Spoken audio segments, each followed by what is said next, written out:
Fala pessoal, tudo bem com vocês? Vamos para uma análise prática aqui de um fundo multimercado que eu gosto bastante, tá bom? Então, esse fundo ele é da Exploritas, tá bom? Da Asset. Então, aqui em fundos relatórios, eu fiz o download aqui da lâmina, tá bom? Então, essa lâmina aqui que nós vamos ver, tá bom? Então, a Exploritas ela é uma gestora de recursos, tá bom? E ele tem esse baita fundo aqui, que é o Exploritas Alpha América. E por que eu gosto dele, né? Porque ele investe em toda a América Latina. Então ele consegue investir no Brasil, no Peru, na Argentina. Então são países em desenvolvimento, tá bom? Então tem um potencial de retorno nesses países bem elevado, tá bom? Acaba sendo bem legal essa política de investimento deles e foi um dos motivos que me fez entrar nesse fundo, tá? Então aqui nós temos algumas informações para o investimento, tá bom? Então, aplicação mínima aí de R$ 10.000, tá? Movimentação mínima de 5, saldo mínimo de 5, tá? Então, sei lá, se você quer manter R$ 5.000 só, você consegue manter. Então, você aplica 10 mil em um mês e aí você resgata, passando 30 dias, né, para você não pagar IOF, você resgata 5 mil, tá? E mantém os outros 5 lá. Algumas pessoas servem, né? Às vezes não quer deixar 10 mil, acha que é muito para deixar nesse fundo, pode fazer isso, tá? A taxa de administração aqui de 2% ao ano, tá bom? É a taxa de performance de 20% em cima do que exceder o CDI, do que exceder 100% do CDI. As movimentações em relação contabilizadas até as 13 horas, tá? Então, passou das 13 horas, considera um dia útil a mais, tá bom? Aplicação de zero até as 13 horas, tá? Então, no mesmo dia você consegue aplicar os recursos. O resgate aqui, 30 dias corridos, tá bom? Então, de 30, pega esses 30 dias aqui, vai correr para ele cotizar, tá bom? E aí, em 3 dias, você vai ter o resgate, em 3 dias úteis, tá bom? O fundo ele começou no dia 30 de abril de 2014, tá? Ele é um fundo multimercado, multi-estratégia, tá bom?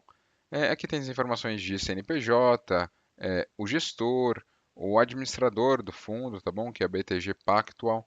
Então, acaba sendo bem legal. Agora vamos para o que importa, né? A rentabilidade do fundo. Notem aqui, desde 2014, ele tem rendido acima do CDI, tá bom? Notem, 2014, enquanto o CDI deu 7,34, ele entregou 25,80, tá?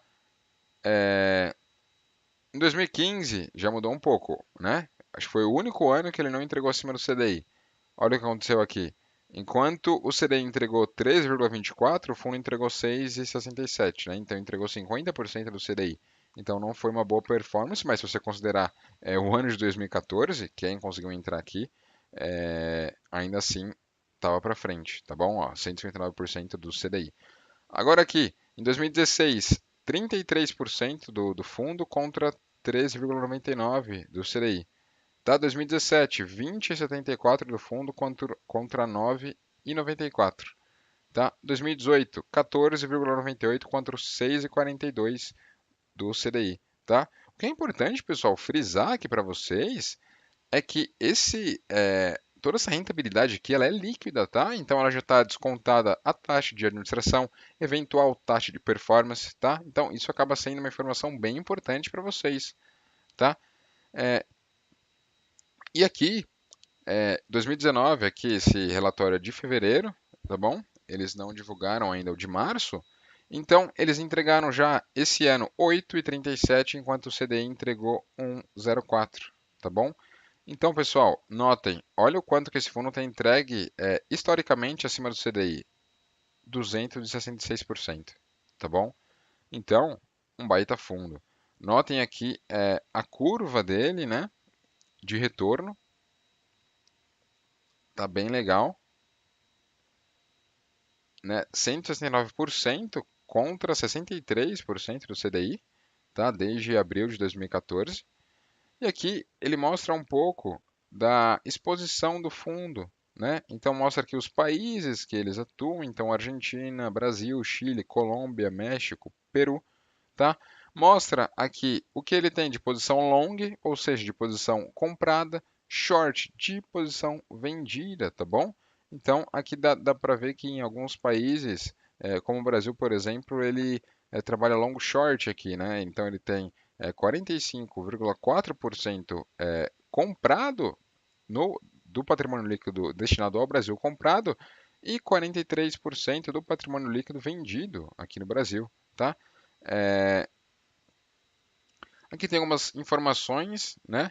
É, o retorno nos últimos 12 meses, né, de 15,90, o pior retorno mensal, né, de 8,64 e o maior retorno mensal de 7,79 e o retorno médio, né, de 1,77, tá bom? Aqui mostra a correlação, né? Isso é bem legal, a correlação que ele tem com o Ibovespa é uma correlação negativa, tá bom? Então, mesmo em cenários ruins do Ibov, ele consegue performar bem, porque ele tem uma correlação negativa, tá? Isso acaba sendo legal. Mostra aqui o patrimônio no fundo, tá bom? Mais de 400, quase 500 milhões, tá? Eu gosto de analisar fundos que tenham no mínimo 50 milhões, tá? Então, ele tem mais do que o mínimo que eu preciso para analisá-los, tá? Então, aqui desde o início do fundo, o tanto de retorno que ele trouxe ao investidor, tá bom? 166% para um risco de 9,21, tá? Enquanto o CDI entregou 64,74, tá bom? É, aqui, é, aqui, como ele é um multimercado, a gente compara ele com o CDI, tá bom? A gente não compara ele com o Ibovespa, mas vamos comparar ele com o Ibovespa, né? Mesmo assim, é, ele tem, ele traz retornos maiores do que o Ibovespa, tá bom? Notem, o dobro do que o Ibovespa, tá? Mesmo comparando com outro benchmark, tá? Vindo aqui para o Underwater, então o mês que ele pior performou aí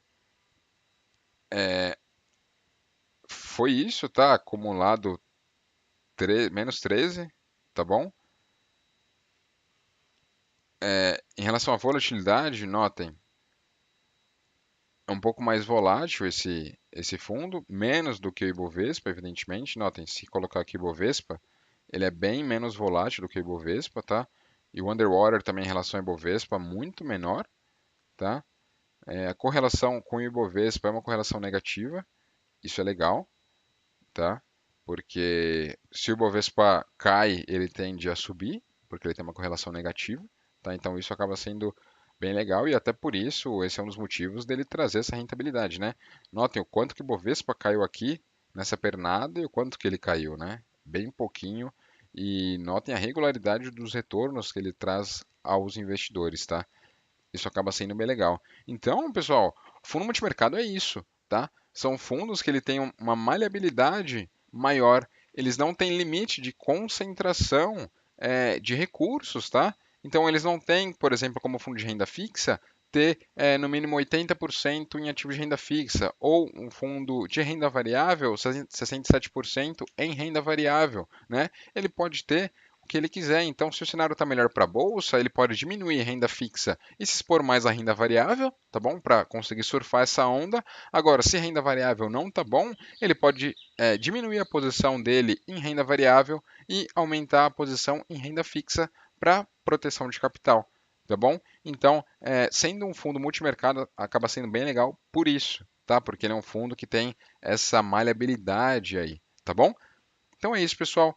Esse é um fundo multimercado na prática, tá bom? Espero que tenha gostado e até mais.